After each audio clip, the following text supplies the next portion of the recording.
तो कहीं ना कहीं ये चीज़ समझ में आ रहा है कि ये देखिए यहाँ पर आप देख रहे होंगे कि आरटीसी कंक्रीट और अल्ट्रा फाइन जो कंपनी एस्टैब्लिशमेंट आईडी लिखा गया है। नेम ईपीएफ में मेरा नाम सुनील कुमार साहू है। कंपनी आईडी नंबर आरटीसी में मेरा AS00413 था और अल्ट्रा फाइन में UF013 था। तो दोनों में भी ईमेल आईडी अलग था, sunil.sahu@rdcconcreteindia.com। यहाँ अल्ट्रा फाइन में आने के बाद sunil.sahu@ultraFine.in और यूएन नंबर दोनों में तो एक रहता है क्योंकि यूएन नंबर चेंज नहीं होता है, मगर एम्प्लॉयमेंट ईपीएफ मेंबरशिप जो एम्प्लॉय का था ये चेंज है। आरटीसी का MHDA से शुरू होता है मगर अल्ट्रा फाइन का NGNA से शुरू होता है। जो ज्वाइनिंग डेट EPFO वेबसाइट में जो शेयर है तो वो है 3 सितंबर 2019 आरटीसी में और एग्जिट डेट 1 मार्च 2021।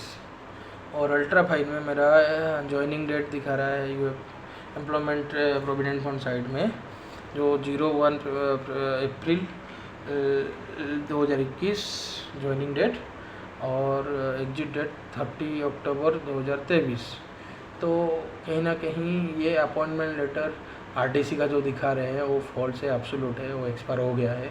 ये रीडेजिग्नेशन लेटर जो दिए हैं नागपुर में, वहाँ पर देखिए AS00413 27 नवंबर 2020 का है ना। तो एग्जिट डेट EPFO स्टेट में लिखा गया 1 मार्च 2021। तो 2019 से लेके 21 तक आरटीसी में था तो उसके अंदर का अपॉइंटमेंट लेटर वो था। तो अभी 2021 अप्रैल से 2023 अक्टूबर तक अल्ट्रा फाइन में था। तो अल्ट्रा फाइन का जो अपॉइंटमेंट लेटर साइन इसीलिए नहीं हो पाया क्योंकि यहाँ कंट्रोवर्सी ये था कि मैं ये छोटे कंपनी 2 करोड़ की कंपनी में जाना नहीं चाहता था और यदि जाना चाहता था तो कंपनी के प्रॉफिट में 2% शेयर मैंने मांगा था, प्लस इस कंपनी रजिस्ट्रेशन में मैंने शेयर होल्डिंग भी मांगा था जो इन्होंने 4000 शेयर मुझे दिए थे।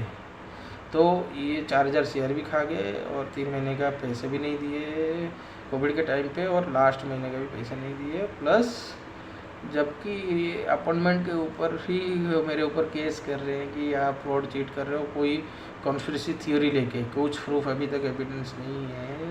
एक मेरी बीवी बिजनेस कर रही थी करके आप ये केस किए हो, तो फिर मेरी बीवी की बिजनेस किया हुआ गुनाह है तो वो धमकी दे के भी बंद करवा दिया आपने।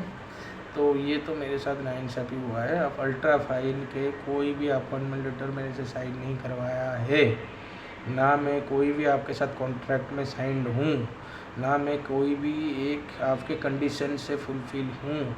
मैं 3 बार रेजिग्नेशन दे चुका था इसी चक्कर में कि आप ऐसे हाजार्डियस कंडीशन में मुझे नहीं काम करवा सकते हैं। पोल्यूटेड एटमॉस्फेयर था और वो एरिया सेफ्टी स्टैंडर्ड के ख़िलाफ़ है, अभी भी है।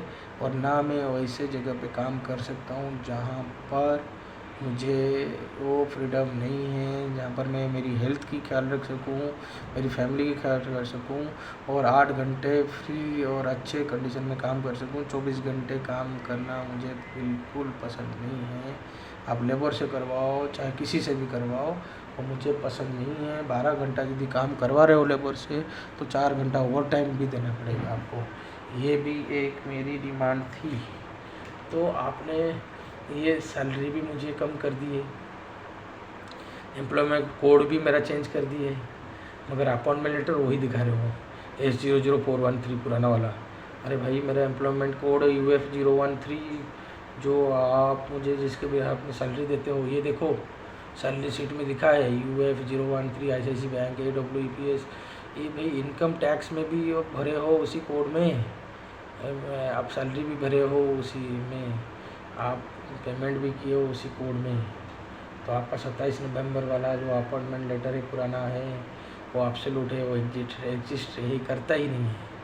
तो बाकी रहा ये आपका देवानंद सिंह जी का और परचेज ऑर्डर है जो पार्ट्स इंडिया इंटरनेशनल कंपनी देता था आपको।